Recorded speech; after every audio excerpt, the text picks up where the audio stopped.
이렇게 말씀드릴 수 있겠습니다. 예, 감사합니다. 다음 질문 받겠습니다. 강 기자님.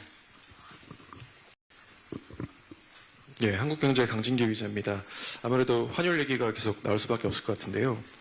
이번 금리 결정하는 데 있어서 환율이 가장 중요한 고려 요인이었다고 봐도 되는지 좀 궁금하고요. 네, 그 대답은 쉽게 이해했습니다. 그렇습니다.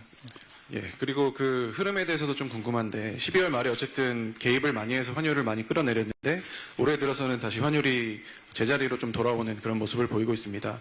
그 배경에 대해서 좀 어떻게 보시는지 설명을 좀 자세히 부탁드리고요. 관련해서 당국의 대응이 좀 효과가 없었다, 아니면은 뭐 개입 여력에 좀 한계가 있다, 이런 지적도 일부 나오고 있는 것 같은데 그에 대해서 어떻게 생각하시는지 궁금합니다. 마지막으로는 간밤에 베선트 장관 발언으로 환율이 좀 많이 내려갔는데요. 베선트 장관이 원화에 대해 언급한 배경에 대해서 좀 뭐라고 생각하시는지 궁금하고요.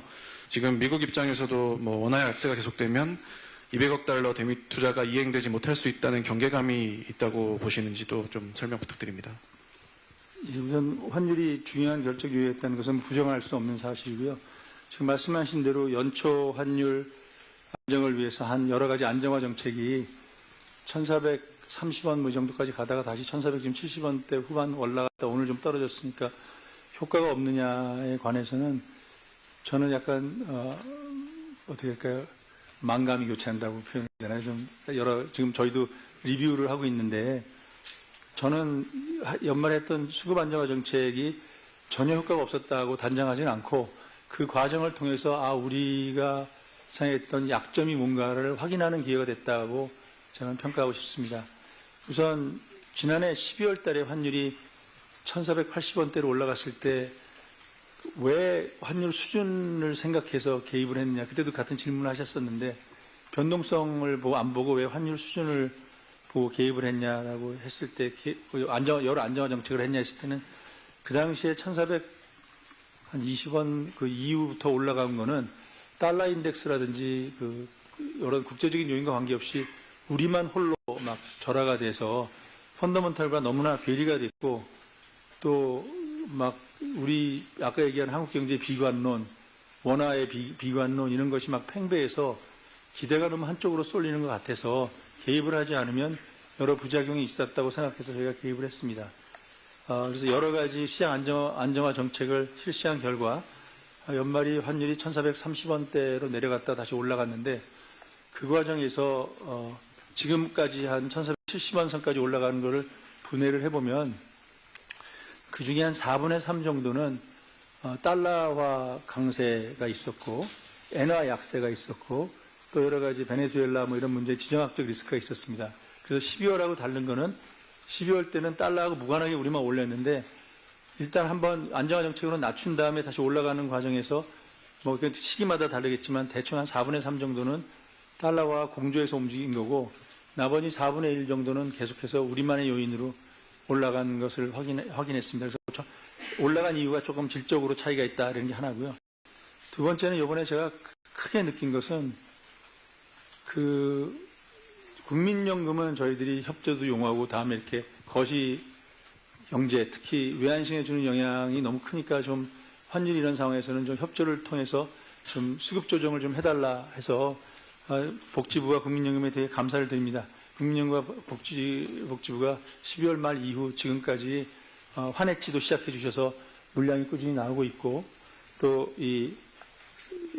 해외로 나가는 물량도 줄여주시고 그래서 수급 요인에서는 많이 도움이 되는 방향으로 바뀌었습니다.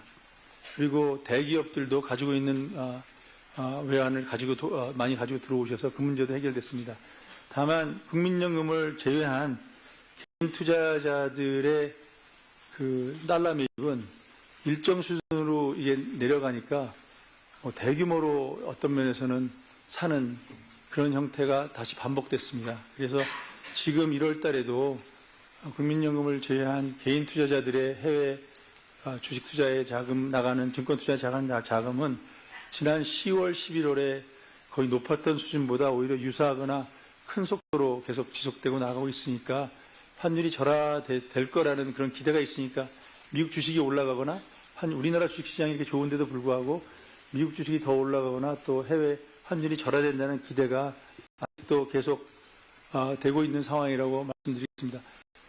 제발 제가 이런 특정 집단을 탓했다고 하지 마십시오. 저는 그냥 지난번과 마찬가지로 이 시장에 어떤 압력이 있는지를 얘기해 준 거고 그 뒤에는 다 개인적으로 합리적인 이유가 있을 거기 때문에 그것이 잘못됐다는 것이 아니라 지금 이런 후로가 계속되고 있다는 걸 보기 때문에 앞으로 좀 이 안정화를 위해서는 단기적으로 시장의 수급 쏠림 그리고 환율이 계속 절하될까라는 기대 이런 것들을 바꿔줘야 될 필요는 지금도 계속되고 있다고 보고 있습니다.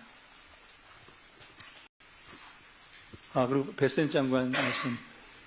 저도 어제 베센 장관 한 걸 저녁에 뉴스 11시쯤 봤는데 아마 오늘 정부에서 자세한 설명이 있을 거라고 생각하는데요. 저는 베센 장관이 한 얘기, 한국의 펀더먼털에 비해서 환율이 너무 저평가되어 있다.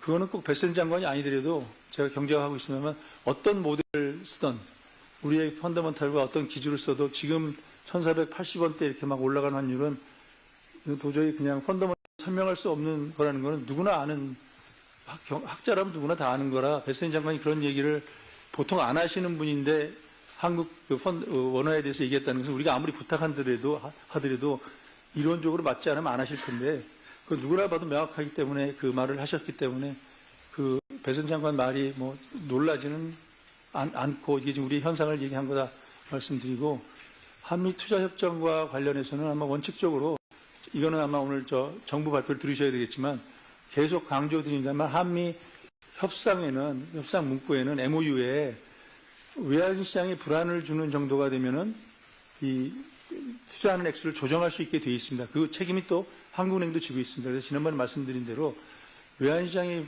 불안할 때는 200억 불 못 나갑니다. 그거는 우리가 확실하게 얘기할 수 있고 뭐 베센 장관이 그걸 언급한 것이냐 아니 저는 정부에서 발표하는 건 들으시는데 그거와 관계없이 지금 환율이 우리가 자꾸 제가 또 유튜브 이런 얘기하면은 자꾸 이제 제가 또 거기 비난한다고 그러는 게 아니라 바깥에 막 나가는 얘기가 한국 정부가 200억 불씩 계속 나가니까 환율이 절하될 거야. 막 이런 소문은 저는 아니라고 말씀드릴게요. 우리가 외환시장이 굉장히 어려울 때는 한국은행이 먼저 나가서 그거를 못 나가게 할 가능성이 충분히 있다. 외환시장이 안정되면 당연히 MOU를 지켜야 되지만 지금 MOU에 의해서도 그렇게 반드시 하는 것이 아니다라는 말씀을 드려서 공연히 이런 잘못된 뉴스로 환율 상승이 되는 기대가 막 증폭되는 그런 일은 없었으면 좋겠습니다. 예, 감사합니다. 다음 질문 받겠습니다.